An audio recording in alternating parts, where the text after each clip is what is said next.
What camera do I look at? That one right there. Got you, because I'm like, it's not in here. You're in the corner. All right, you guys, you ready? Okay. All right, guys. I'm Kali the One. This is Disorderly Conduct. Today we have a special guest in the building. We're doing something a little bit different today. We're doing an interview over Zoom. First time. First time, first time for everything. We have some good content coming from you for you guys today. And so I also want to introduce, as you guys know, Irving, how's it going? Happy Friday. Happy Friday, the legend Irving. And we also, like I said, we have a special guest in the building by the name of Ricardo Ignacio. He's an author, and he's here to pretty much just give us some game and have some dialect on Black and Brown unity and things of that nature. So we're going to definitely have a good, genuine conversation with him. And without further ado, I'd like to introduce you guys to Ricardo Ignacio. How you doing, man? Thank you, sir. Appreciate it. By the way, I hope you don't mind me correcting you. You said dialect. It's dialogue. Yeah. Dialogue. Okay, yeah. I'm like, I heard that too. Please do. Yeah, so my name is Ricardo Ignacio, and I arrived to this country as an undocumented Mexican at the age of 5 years of age. And I started school here. I graduated here, and I attended college here. And as you said, I became an author. Just to give a little backstory maybe about you for a little couple minutes, how did you become an author? Kind of like, where are you from? Things of that nature. I was born in northern Mexico, specifically Baja California. And when we arrived to the U.S., we moved to NorCal. NorCal, as opposed to SoCal, it's not as... SoCal is known, in regards to brown and black people, is known for the division, the tension in between. But NorCal, on the other hand, it's not that way. Our gangs over here, at least my experience, our gangs have been made up of brown and black people. And when I first arrived to this country, one of the things that I was warned about was to beware of black people, to be cautious of black people, because black people are problematic, troublemakers, and pretty much all the negative stereotypes that you could imagine. I've done a video before where I describe these things, and also where I mentioned that although I was taught these things, because we moved into a predominantly black neighborhood, I quickly realized that I was embraced by black people. And so that caused me to question what I was being taught. The racist, philosophies that I was being taught, it caused me to question them. Now, although I proudly have told this story before, recently, my mind has changed a bit. And I might elaborate just a little bit on that. I think it's very important. I've always chanted proudly that although I was taught all these negative stereotypes and to be careful with black people, but yet black people from the get-go, since first arriving to this country, have taught me otherwise, that has caused me to question all the negative things, right? But I guess where things change is, what if black people never welcome me? Would that prove my family correct? And so you see, to use black people as a token, to use their goodness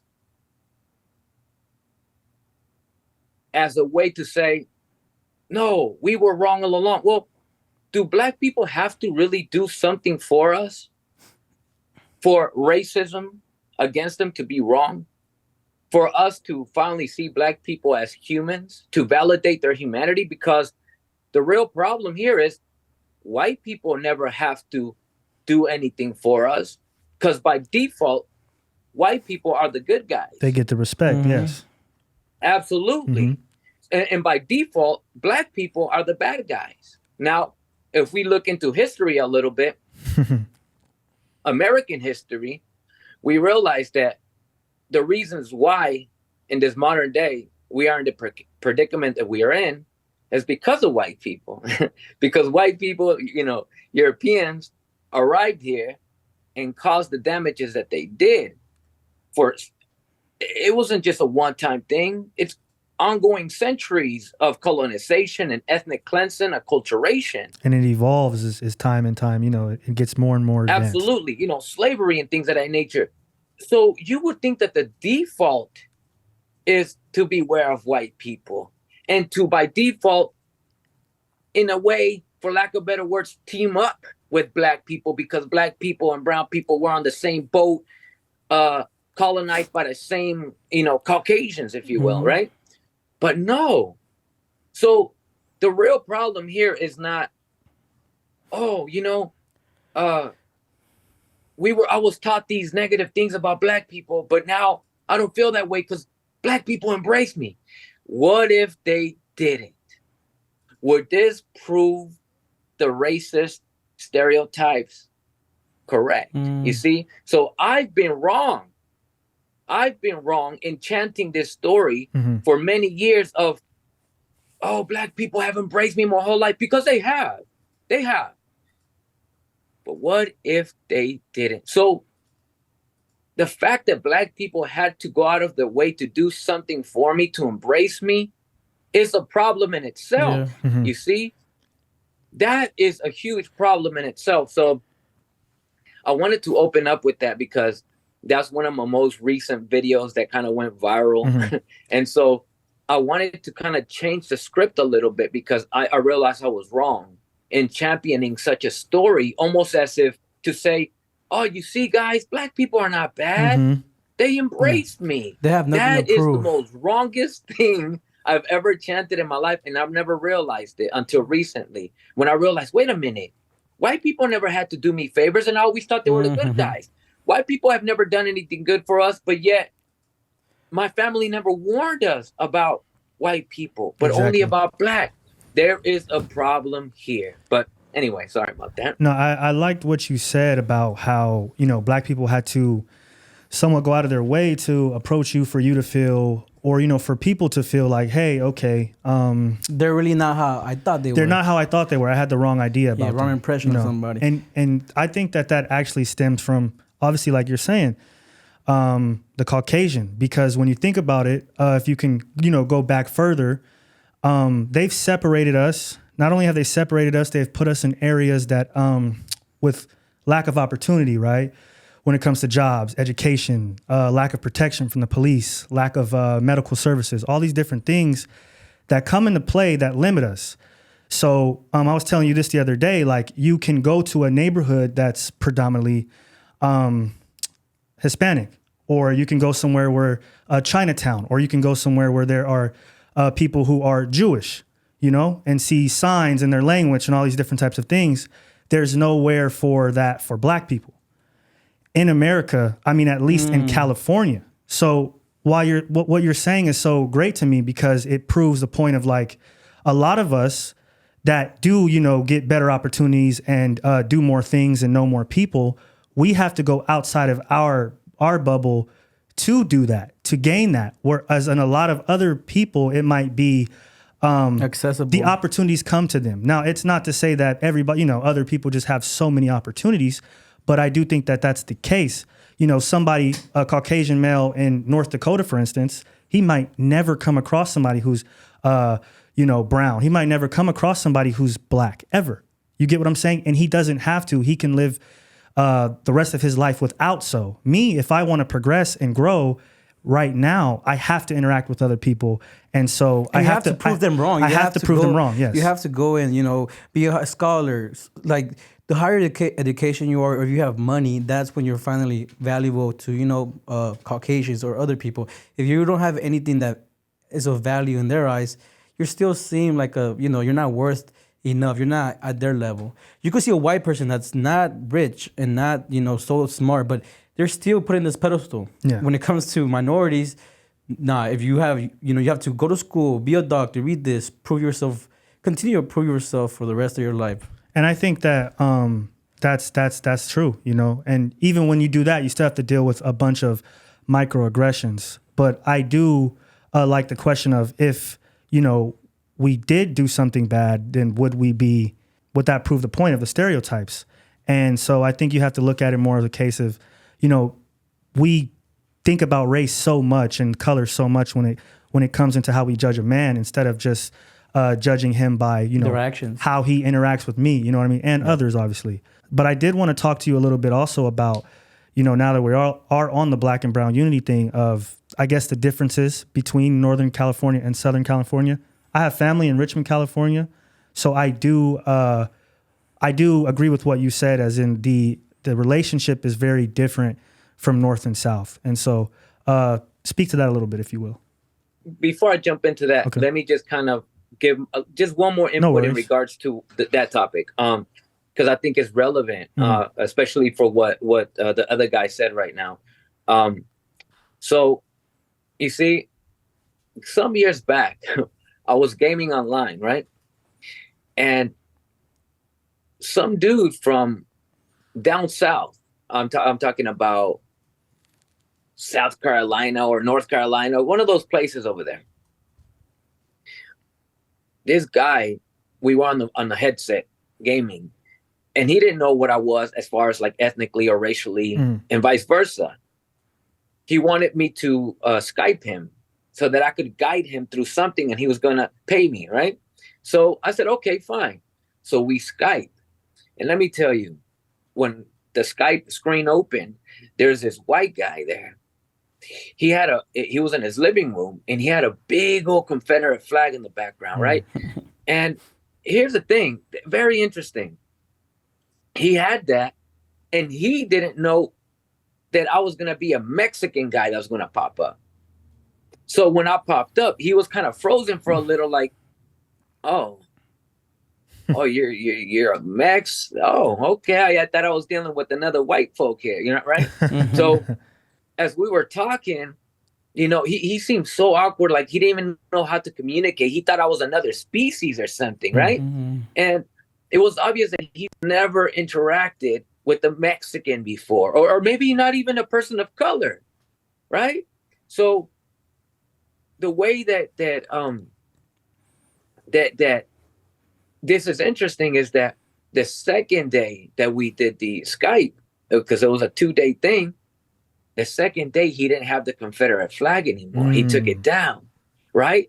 And I realized the things that he was talking about were irrelevant to the business that we're supposed to, you know, do. And he was talking about how he's so against Trump. But I could tell that he wasn't. He just felt like this is what he needed to talk about to seek some sort of validation from me, right? He met a Mexican guy online while gaming. He didn't know I was Mexican. So when he realized it, he's, oh, this guy's really cool. I guess Mexicans are not bad. You see? So it's the same exact thing.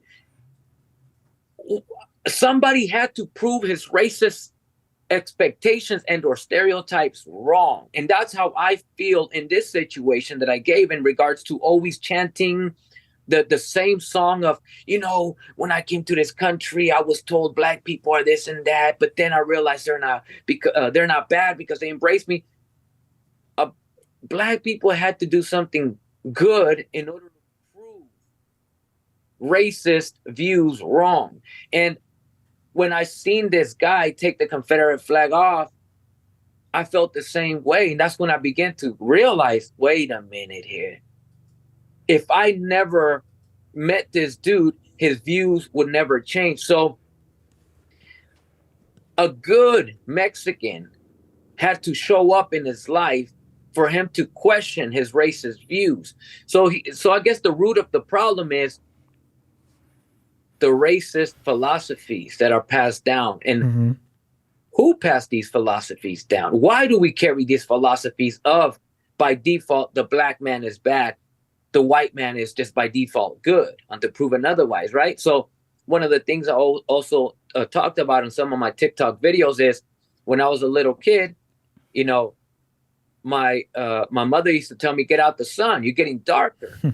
So darkness or melanin is looked upon as inferior, and light skin is looked upon as superior. So you see, that is where the root is. And now the question is, who gave us these ideologies that we have adopted and practiced for a couple of centuries now? So anyway, I could tell you who it is.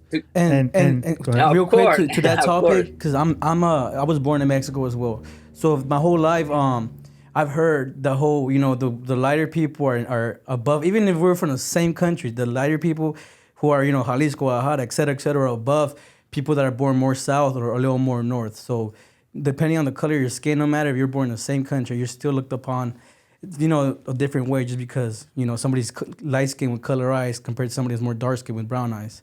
So back to your point, I've heard that my whole life, especially from our own people, from our own family. And the point that I don't know if you were trying to get at, but to me, the point that I'm making with all of that is that the person who really passed all this down is the white man, if we're really being honest, and it's crazy when you have the pen in your hand and you're able to write history and dictate what goes on and take away certain artifacts or certain history and, you know what I mean, really sway things a certain way.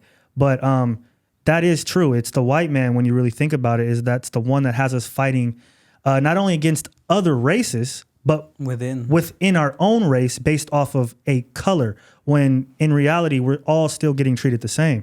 And so I don't know where, how we can fix that, because it is so deeply rooted within our cultures, because it's in ours too, darker skinned people will be mad because you're light skinned, because I'm light skinned or whatever, or they don't want you to be, I'm not black enough, or I'm not, this, whatever. So I do think that it's very deeply rooted in our cultures. And I think it's because subconsciously we feel like we're the only ones that we can go at. In my opinion, I don't think that we look at white people or the white man, quote unquote, and look at this is a enemy that I can actually take down. So let me stick the man next to me. That's kind of how I feel about that. I agree, but I also think it's just a tad bit deeper than that. An example, and I've given this example before in one of my videos.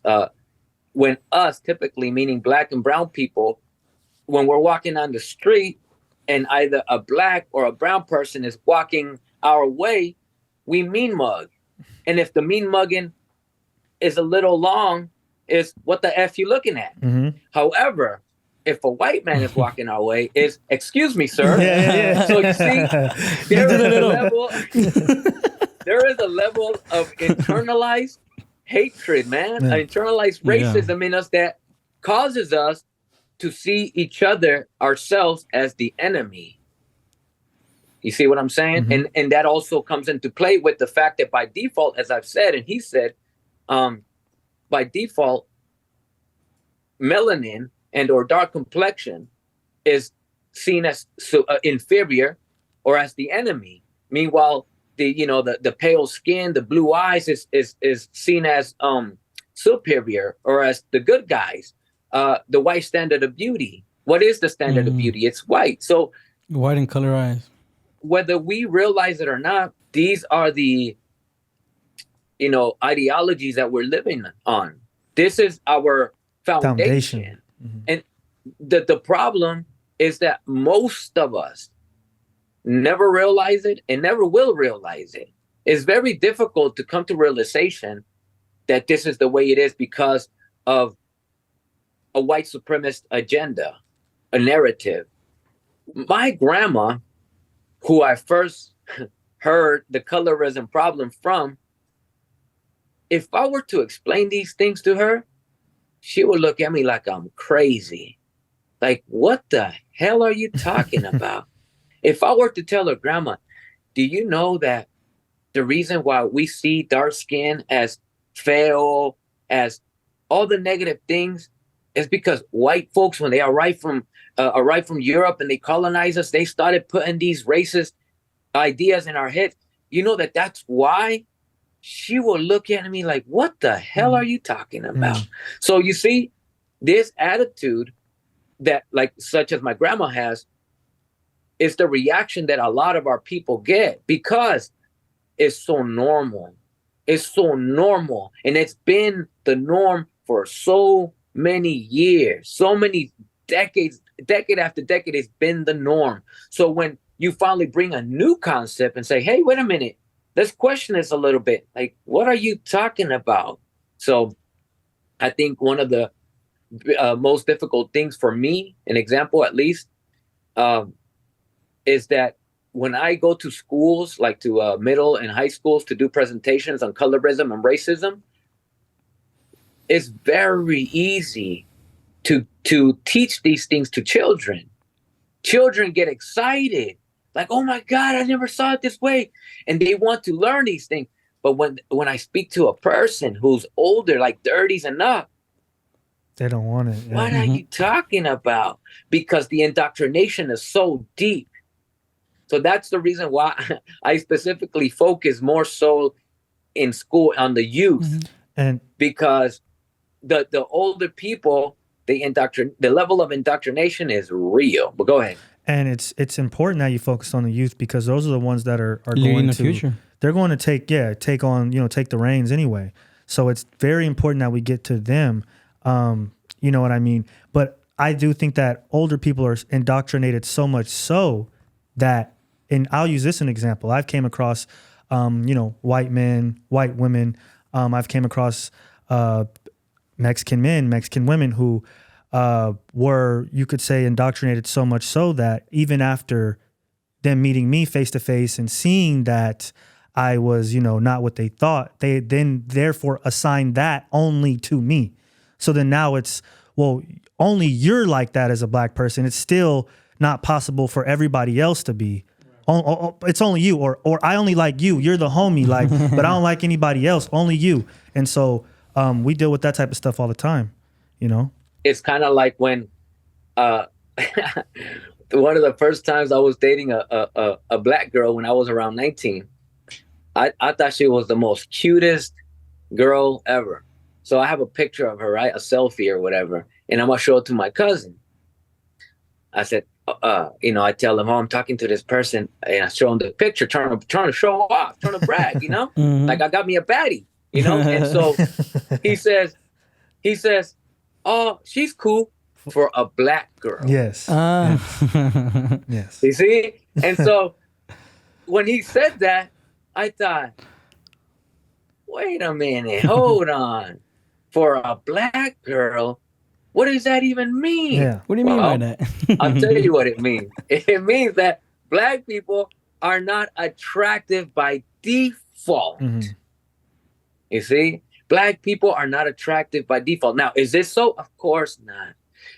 But you see, when you come from a people who've been colonized and indoctrinated with white supremacist views and philosophies, and we say things like, ay, mira qué bonito como un angelito when a light skin is born, or we say something like, ay, pobrecito que negrito nació when a dark skin is born. Right? So you see, when we come from that, it makes sense why, oh, she's cute for a black girl. You see, by default, black is negative, inferior, ugly, and everything negative. White is superior, beautiful. I mean, like I said, the standard of beauty is white. Eurocentric features. So that's how we measure our sense of beauty and worth, is by that philosophy of white supremacy. Yeah. So anyway, do you have an input on that, or should I go to the SoCal, NorCal thing? Colorism, it definitely does exist. It exists in the black community as well, where, for us, it's about, I have better hair than you, or I have lighter eyes than you, or, we get told, a lot of us that are darker, we get told, hey, go after the lighter women. You'll run into a lot of darker skinned men that say, hey, I only date light skinned women. I don't date girls my skin complexion because I don't want no black babies. It's like, but you're black, crazy. Dude. Or I don't date black women, but you're black. You came out of a black woman, so how could you? But we're so, self-hatred is so deep, where we would rather, go and harm each other instead of, not harming anybody and just being a better example. but it does happen all the time. Colorism is something else that's deeply rooted. Could you speak to that at all? Yeah, like I said earlier, it's the same way, right? So if you're Hispanic and you're Mexican, or any race that is any race basically. If you're a little dark skinned, like I've heard this my whole life, there's people from I have friends that are Mexican or born in Mexico, and they have color eyes, and they're like, oh, you don't look Mexican.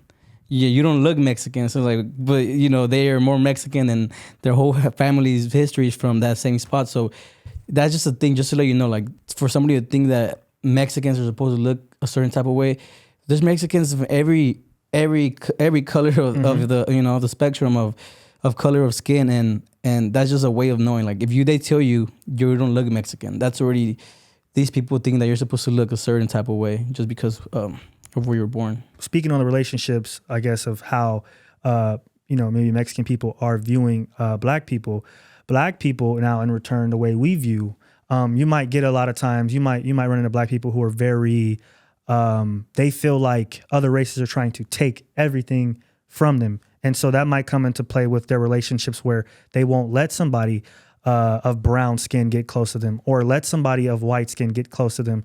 And so then they end up, choosing to stay confined.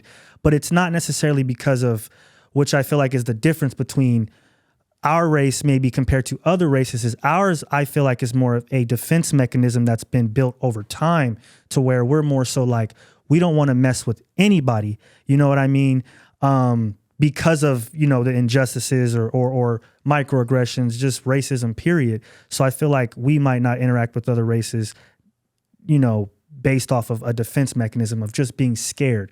You know what I mean? Because there are a lot of times where African Americans will, hey, I meet somebody who is Mexican, and we're playing on the playground together, and now it's time to, meet each other's parents, and now things are getting weird, or, I can't stay over, or even my family's like, hey, are you sure you want to walk down with her? Because, people might look at you weird, or whatever the case is. So it definitely creates this double consciousness theory, which W.E.D. Du Bois talks about, which is how we think other people are viewing us. So it just creates a barrier, and maybe we're not always as genuine as we could be because of it. But it's definitely interesting. I want to give a little input, uncomfortable input, in regards to me growing up in black neighborhoods pretty much my whole life. One of the things that I noticed, based on my observation, man, about black men, specifically black men, is that it was very evident to see the self-hatred amongst black men, black people. A good example, based on what you said just now, one of the things that I noticed a lot with black guys is they always went for the snow bunny. Yes. First and foremost. And if they couldn't get a snow bunny, they went for the light-skinned Latina, right? Yep. And third on that the J-Lo, whatever, was the yellow bone. The yellow bone, right? The red bone, yep. The yellow bone. So I don't know, if they couldn't get the yellow bone, then I guess I'd get me the red bone, right? And if for whatever reason you couldn't just pull one of these, then damn it, I'll just get the dark-skinned black woman. I learned growing up in black neighborhoods. I learned how difficult it is to be a black woman. Oh yeah. If I learned anything growing up in black neighborhoods, how difficult it is for black women. And I'm only using this aspect itself, but it's so many details as to how difficult it is to be dark and black. I don't even say it from experience. I'm only saying it from observation. And I'd like for you to give a little input on that. Well, you got to think about it, right? In every culture, the woman she's the nurturer, right? So she's the one who, she's the one who creates life. She, I'm historically, so ladies don't get upset, but she nurtures, she cooks the meals. She's very, your safe haven almost, right? And so the man is the one that goes out into the world and experiences these things. He goes through many trials and tribulations, and he might never, say that directly to his woman when he comes home, right? So now think of how I said that in every culture. Now, the same way a Mexican woman is the safe haven for her Mexican man, a black woman is her safe haven for a black man. But now, when a black man goes outside and he's feared, he's hated, you know what I mean? He's looked at a certain way. He's given a lack of opportunities. He has a bunch of frustration that he can't get off of his chest, right? A whole bunch of, because imagine being born, you know, which people of other races I'm sure do understand, but imagine being born and people, you know, not giving you the best opportunities and you don't understand why, you know, when you're 10 or 11 or 12, it builds a hatred not only for yourself, because you start to internalize it as like, is it me? It's me, you know? And so now fast forward 25 years old and you're outside, you've been dealing with this for 25 years. What do you think's going to happen when you come home? So he's out there getting it the worst. He comes home and then he dumps all of that on her. So he's already second to last. Now he's putting her last. And so I think that's where that comes in with black men a lot of times shitting on black women, is because of that dynamic where we deal with so much in the world that we come home to our safe haven and we just dump, you know? Do you think that also it comes in play where, you know, black men been through so much that they go for white women because it's a way of, you know, kind of, well, now my kids are not going to have to go through, you know, being a black kid, et cetera, et cetera. I think that's true, but I think that black men soon find out that presents another set of problems, right? You got, you know, now you're dating a white woman and now your cultures are clashing. You know, now you're doing the same thing that we're pretty much talking about. You're having to prove yourself for the rest of your life because these people are so indoctrinated so deep that, like I said, no matter what you do, they might only assign it to you. They might not assign it to your friends that come over or your cousins. They might still think they're low down and dirty, but they might say, no, you're okay. So and then you have a kid now that's interracial. And that's a set of problems that really either side of the playing field, we're still not advanced enough to even speak on the interracial child's problems yet. And hopefully we'll get to that soon. But yeah, that's what I think. All right, bro. I wanted to hop into a question of something that's currently going on right now as we speak. I'm sure you're aware of the bill in Florida that was, I believe it was passed already in their Congress, which is basically in a way an attack against illegal immigration. Their governor decided to take action under his own power since he believes that the U.S. won't do anything about it, which the bill kind of states that now every company with, I'm not sure the amount of workers, but they need to use E-Verify, which is the software that verifies if anybody has papers or they're an immigrant. So I was looking through, obviously, through TikTok, through the news.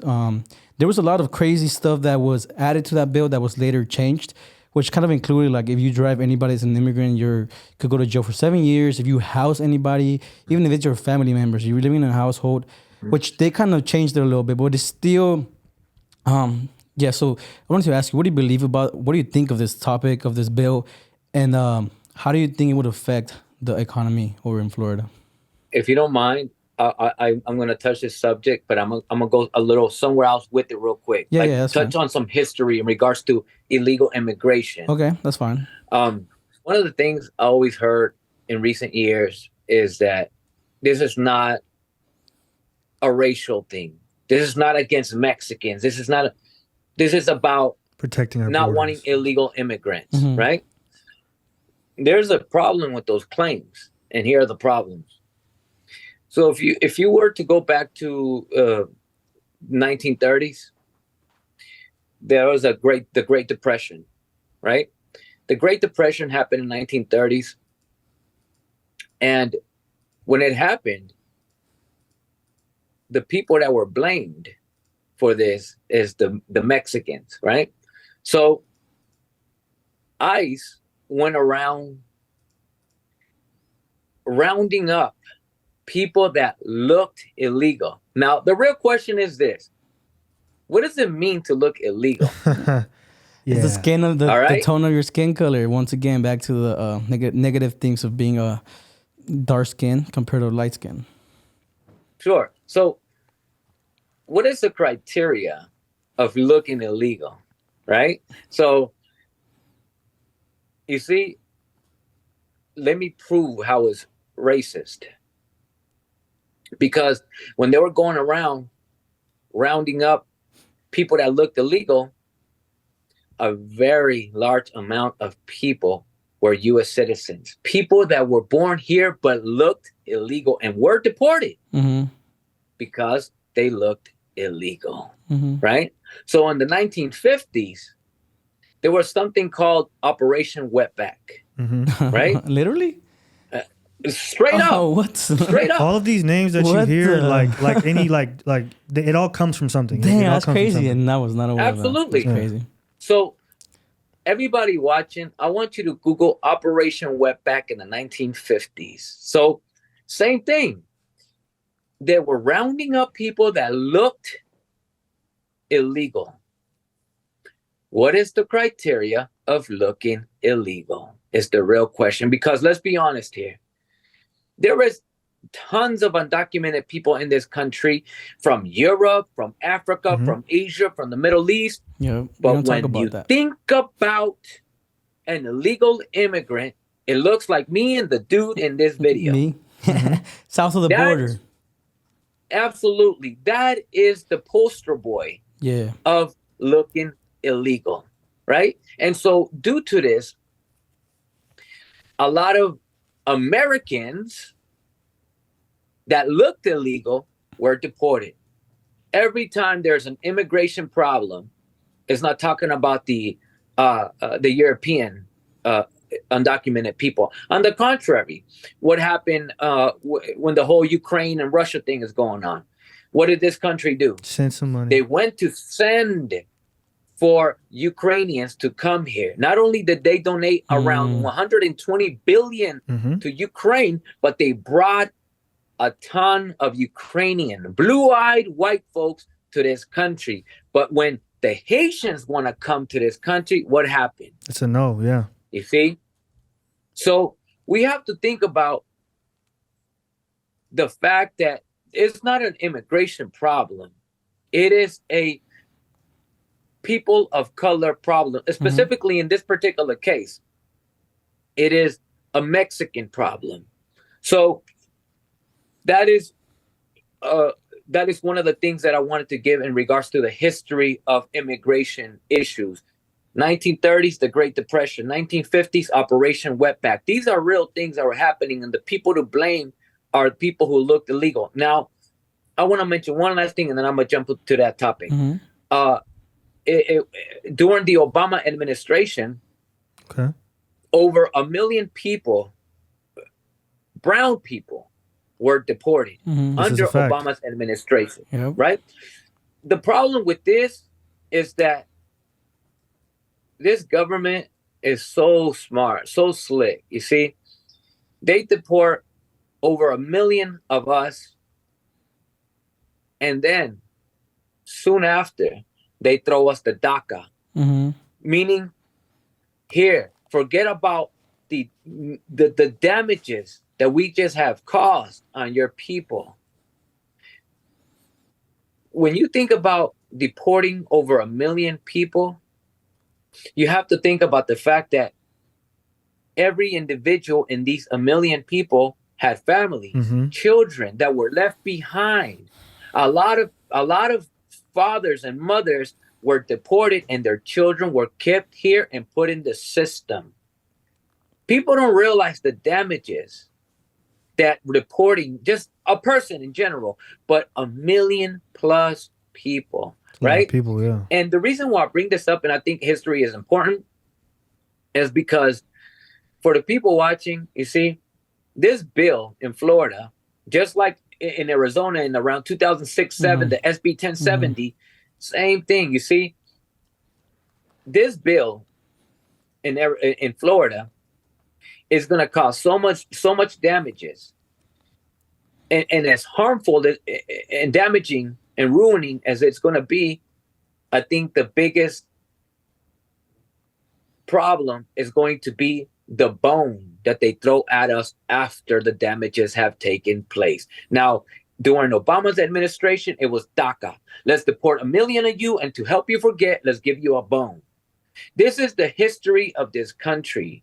This is the nature of the beast that we're dealing with. They have done us wrong, and shortly after they throw us a bone, pacify us and help us forget the wrong and the destruction that they've caused on our people. It's a backhanded So compliment. Mm-hmm. absolutely, and unfortunately, the larger population of us don't see the pattern, don't see that history continues to repeat itself, and the way that they cause us to forget is first they inflict the real damages, and afterwards they pacify us with a bone, right? So yes, this bill is very damaging, and also yes, I'm aware of that people, if there was somebody that was housing an undocumented person, there were yes, and if an undocumented person was in the same vehicle as you, crazy, man, crazy. Trust me. And see, the problem with this is when you pull somebody over because it looks like you are driving with an illegal, how do you know? Yeah. How do you know? Is it because you saw blonde hair and blue eyes and you saw an illegal, a potential illegal? Yeah. Or did you see a brown-skinned, indigenous featured human being and you realize they look illegal? You see, so this is racial profiling at its best. To a certain degree, that's law enforcement's job almost is to profile you, which is crazy, absolutely. right? I could kind of connect it to, I'm not quite sure, but New York had like a law where if you look like you did something, which came back down to the cops just abusing that against minorities. Yeah. So it's kind of the same thing. And then I heard I saw that the cops, this is going to give the cops in Florida, it's like a higher power, like that. What is the term? When they feel, what is it called? When they feel like they have all the power to do whatever they want. Because they're going to stop wherever if there's racist cops in Florida, which they are. Oh, yeah. Guess what this is going to do for them? Is their ego, this is going to fuel them. It's going to be another reason just to go against a race that they do not like. So, like he's saying, if you look, your features are now white and blue eyes, you're getting stopped, even if you're a citizen, et cetera, which is going to come back down to racial profiling, which is not right at all. It's going to cause another problem in itself. And I like what you said about, this pattern and how we don't realize that, because I can speak to African Americans as well, being in that same pattern and not realizing it. And I think that is what's so, how you were saying, what's smart about the government's plan against us as a people is they keep us in a state of survival. So we're never really living, we're just surviving. So when you're going through this treacherous time and then you do get a bone, imagine if you were in the hole and you didn't eat for 10 days, whatever they bring you, it's not enough. You're going to scarf it down. You're going to be grateful as if, that's for whatever you got. And, when in the grand scheme of things, you didn't get much. And so, yeah, that's... And the back to the DACA thing, it's another problem in itself, right? Because they're like, here, you have DACA. You're okay for 2 years. We're going to know everything about you. You mess up, guess what? You're going right back. We know exactly where your whole family, where you live at, where you work at, everything. You're out. So it's like they give you something to hold on to and how long have they said we're going to pass the DREAM Act? Every person that comes, they're going to pass the Dreamers, whatever. Something for you guys, for a pathway to citizenship. And nothing ever happens. You're just holding all these people's lives in limbo. Like, a lot of these people already have degrees, have careers. Like, they don't know anything anywhere else. And you're literally holding their life hostage for power, for gain, for vote for us. We're going to do this for you, vote for us. And nothing's ever been done. So it's just like a little Band-Aid to cover up a bigger wound. And those always come off eventually. And when it comes to, the excuse of we're trying to protect our borders and things of that nature, I understand to a certain degree of not allowing people, with criminal backgrounds to come over here. Yeah. But at the end of the day, how many of those people do you think are coming compared to people who just want a better life? You get what I'm saying? And so that's where it's like, why are we allocating all of our funds, all of our time, all of our resources to stop the smaller percentage instead of allocating all of our funds, resources, and time to helping the majority, which are people who are good people who are just trying to get in? It's very strange. And America does that with everything. You know what I mean? With drugs, instead of helping people get off of it and looking at it as a mental disease at some point, what do? They go, we're going to start a war on drugs. So anybody selling, using, we're going to arrest them, we're going to beat them, we're going to, you know what I mean? Instead of nothing offering is help. a rehabilitation. Everything is just a punishment. It's a punishment, exactly. I wanted to ask you one final thing. I wanted to ask you about reparations, and I don't know if you've been seeing that with Governor Newsom. Yeah. So did it pass, or is it being talked about in the No, Senate? he actually said that he doesn't want to go through with it. And well, what do you think about reparations for African Americans, for our descendants of slaves? Like, what do you guys think about that? If we study history,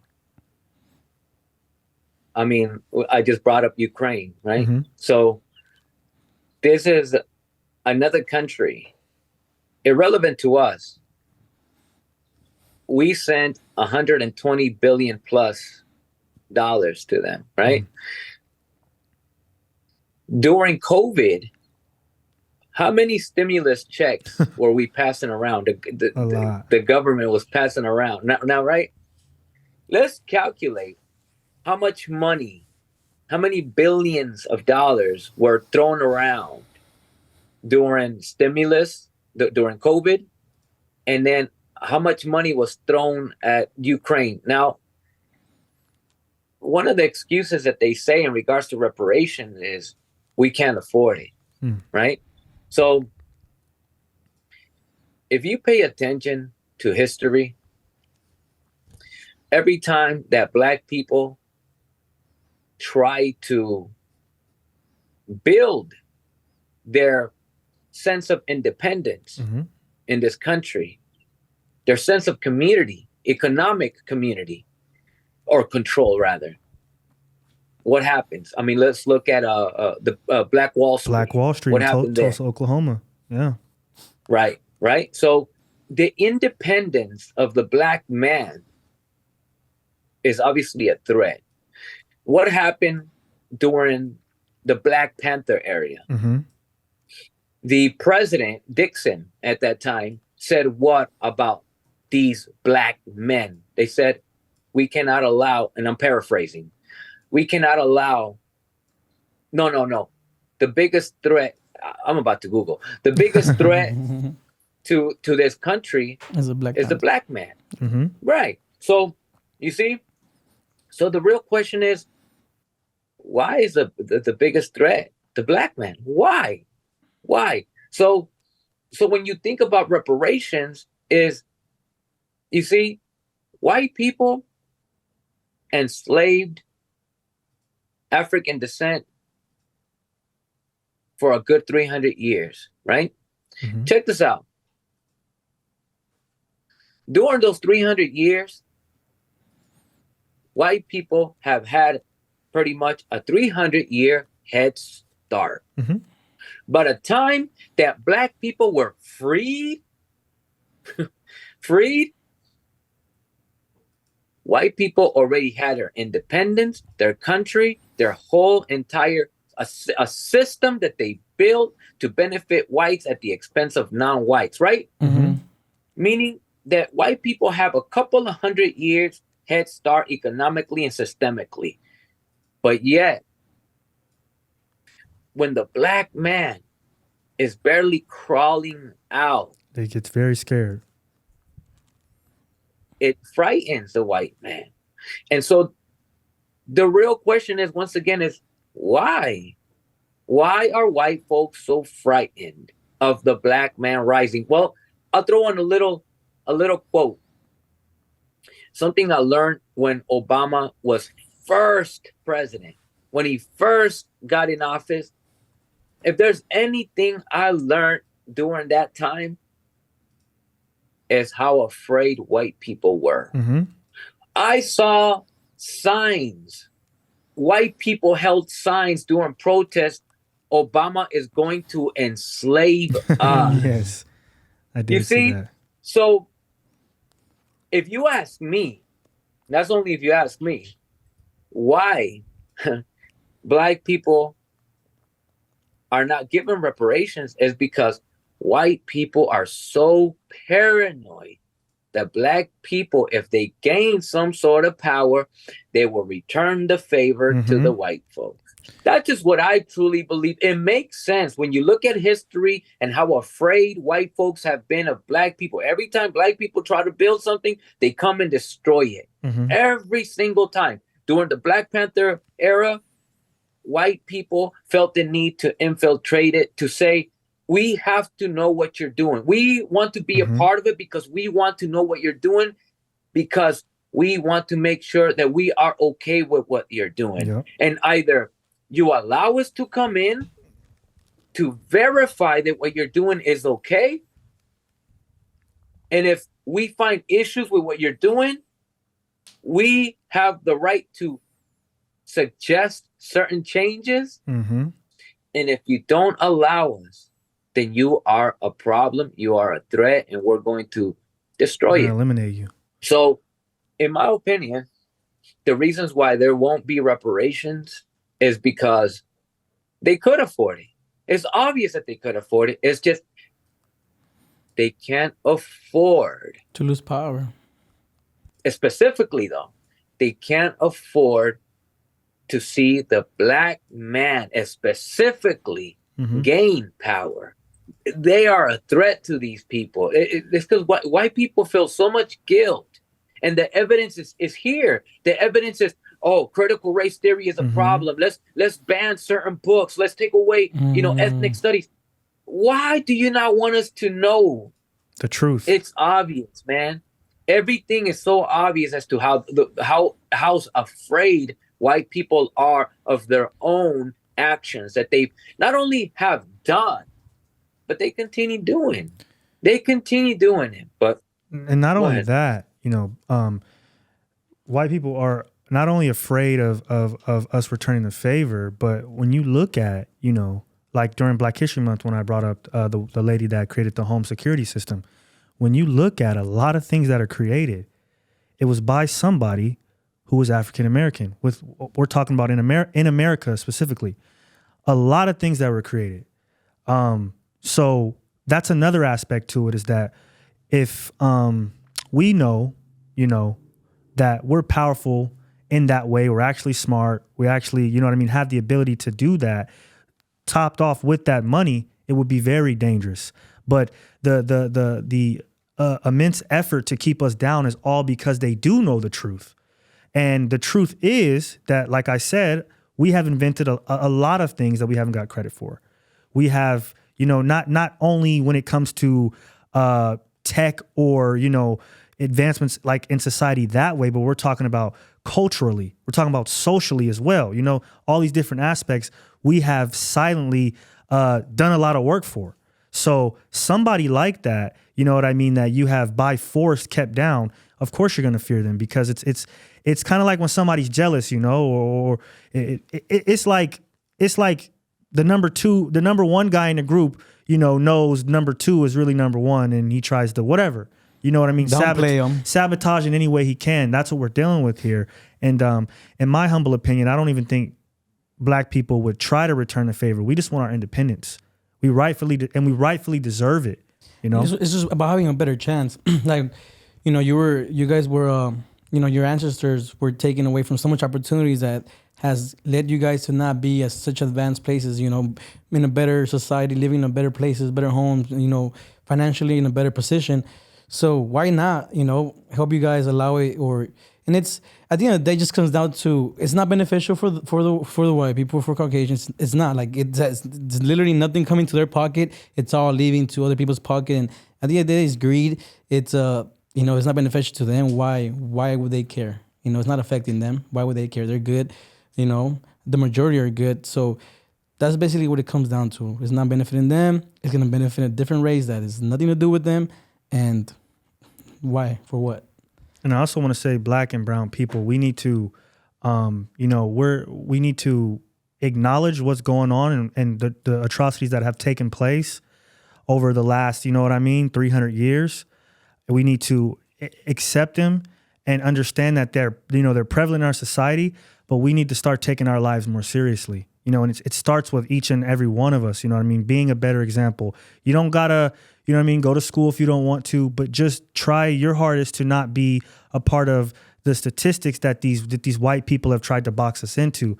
It's very important that we take our lives more serious, and we start from a young age. And that's why we brought you on, is because, like I said, getting them while they're young, You know, me for instance, you know, I didn't have the worst life, but I had a statistical, I would say the average life that would lead you down the average road to a certain statistic, right? It doesn't make it special, but it takes a little bit to veer off of that path. You know what I mean? And it started from my parents and my grandparents and cousins and uncles, and you know what I mean. It takes a village to raise a child, so we need to focus more on, you know what I mean, pouring into those children because they are the future and they're important.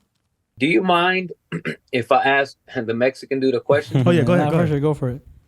I think you said that you were born in Mexico. Yeah, Michoacan. You don't have to answer this because it's probably a little too personal. But did you come here legally or illegally? Illegally, 5 years old. Okay, cool. Me too. I came here at the age of 5 illegally, right? So the reason why I'm bringing this up and I think it's important is because let me ask you something. Why did you come here illegally and not just legally? Because white folks in this country say, why don't you guys just come here legally? Right. So let me answer that. I've heard that my whole life, right? Why not just get I'm like, you know, why not just get your citizenship? Why not do this? You know how hard it is if you're not from a country that's running away from, you know, whatever's asylum, seeking asylum. If you come here, literally the only option, you know, so the line to even apply for is long, you know, get visas, et cetera, et cetera. If once you get a visa, at the time, my family, you know, the family's decision was, you know, you're looking for a better life, and this was the easier route. Now that I'm here, you know, it's not, there's no way for it besides getting married. That's literally the only way. You know, if you're assaulted or something happens to you, and you know, you gotta wait years for that to happen. So when people, I've heard that my whole life. Why don't you just get them? Like if I just go and apply, it's not that easy. Yeah, it's literally impossible. Besides the other options that I just mentioned. So obviously, I didn't make my decision. I was a kid. You know, I'm here involuntarily doing, you know, so obviously I'm doing what I have to do, you know, to be able to work, etc. I got the DACA stuff. So, you know, there's no way. There's literally no way for you to do it the right way, you know? So for everybody that's always like, why don't you just apply? Why are you waiting for? You know, you hear your friends like, oh, let's go travel here. You can't. Oh, why don't you just fix them? Why don't you go with me down to where I gotta go and see, you know, walk them through the process and then see if they change what they're gonna say, you know? It's literally the only two options in marriage, or you know, you're seeking, something happened to you, traumatizing, etc., and then you gotta go through a different route. But you know, it's impossible. So like I said earlier, lives are being held in limbo. I know nothing else. I don't know anything, you know. My family came here for a reason. You know, some family problems we had down there, etc. So that's all I know. Basically, yeah. I'm going to give some background in regards to why we come here illegally, right, and not just legally. So I'll use myself as an example. I was born in a quote unquote village in Mexico where our houses we built with our own hands, right? So I watched my mom and my dad build our own shelter from the ground up, made out of adobe, right? So the reason why it's important to mention this is because, you see, when we built our houses, they are not verified by the government, meaning we don't have an address. When we go to work in the fields, we are not employed. We work for these plantation owners, literally, yes, and they pay us cash. Now, the reason why this is so relevant to mention, to explain why we can't come here legally, is this. The requirements of coming here legally are these. You have had to have employment for at least 6 months. And you have had to have, you have to have own property, meaning your own home, right? So these are two problems already in itself for things to qualify to come to this country. You see, where I'm from, at least, we don't have homes because they are not recognized as addresses by the government. We built these places where we live. And when we work in the fields and we get cash, and that's the way our lives are lived. So when we try to apply to enter this country legally, one of the requirements is you have to have had employment. Guess what? No We proof. don't have it. Mhm. Exactly. You have to have own property, at least your home. Guess what? We don't, because it's just something we built. So you see, it is literally impossible. But you want to know what's worse is the government here knows our conditions. So they create requirements that they know we cannot meet. Mhm. Yep. So when they say to us, why don't you guys just come here legally? You know why? Yeah, you can't. Because the requirements that you ask, you know we cannot meet them. And so we have no choice but to come here the way that we do. Don't you think we would rather come here legally? Who wouldn't? Yeah, exactly. Who in the right mind prefers to break the law to come here when if we were to come here legally, we have so much access. Like you said, you have DACA, right? So you see, when I graduated high school and I went to college, I went to apply to college. I was 19 years of age. And the lady at the front said to me, you know, where's your social? You forgot the social. I said, oh, I don't have one. And then she said, now this is the irony here. The woman is a Mexican woman. Her accent is thick as in she's been here just for a couple of years, but perhaps with a visa. Right? She said, you forgot to add your social here. And I said, you know, her being a Mexican, I assume, okay, she knows the struggle. Yeah. Let me whisper it to her so nobody hears me. I said, oh, I don't have one. Right? And she says like this, straight up, what do you mean you don't have one? How'd you get to this country? Bro. And I was like, whoa, like loud. She wanted everybody to hear. So long story short, you know, I ran out of there. I was scared. I ran out of there. I ran to my car and I was pissed off. And one of the things that I said as I was punching the steering wheel, I said, I hate Mexicans because we already have a system that is against us. And yet our internal hatred, we make it worse for ourselves too. Yep. So one more thing before we restart, right? So you see, when I finally was able to find a loophole to enter college, I went to college. But guess what? The problem is, no matter if I go to college and I get a degree and I get a certificate to become whatever it is that I'm going to become, there's one problem. I'm still undocumented. I cannot get legal employment. Even if I put in the work and I earn to be a doctor, I earn to be a teacher, I still cannot get hired. The only way that I'm going to get hired in this country is in a goddamn restaurant or any other place where they're required, where they know what's up. Right. So that's the struggle of the undocumented. But go ahead and restart it if you want. We're gonna actually we're running out of time on the studio here, so we're gonna have to wrap it up completely here. You got any final? You got any words? final things you want to say? You want to talk about real quick, or shout out, or you know? If there's another topic you guys want, let me know, man. It's your time. Yeah, because we're gonna have to get out the studio right now. The time's up here, but we appreciate this. Honestly, it was a great conversation. Great points were talked about. And yeah, Carly, anything you want to say? Yeah, man. I just want to say thank you for coming on. We really appreciate it. It was good dialogue. Yeah. Great dialogue. And dialect. We hope to maybe do it again sometimes. And yeah, so if you guys are watching this, please like, subscribe, all that good shit. Once again, want to thank the homie right here for coming out and having some good dialogue with us. So we appreciate it, bro. Thank you so much. Thank you so much. Without further ado. Thank you guys. Thank you guys for having me. I truly appreciate it. These are great topics, man. Of course. Yes, man. So best of luck to you. And you guys know how I like to close it out, man. This is Kali the One. Praise be to Allah, the most beneficent, the most merciful. Thank you. We out. Alrighty. All right, bro. Thank you. Thank you, man. All right.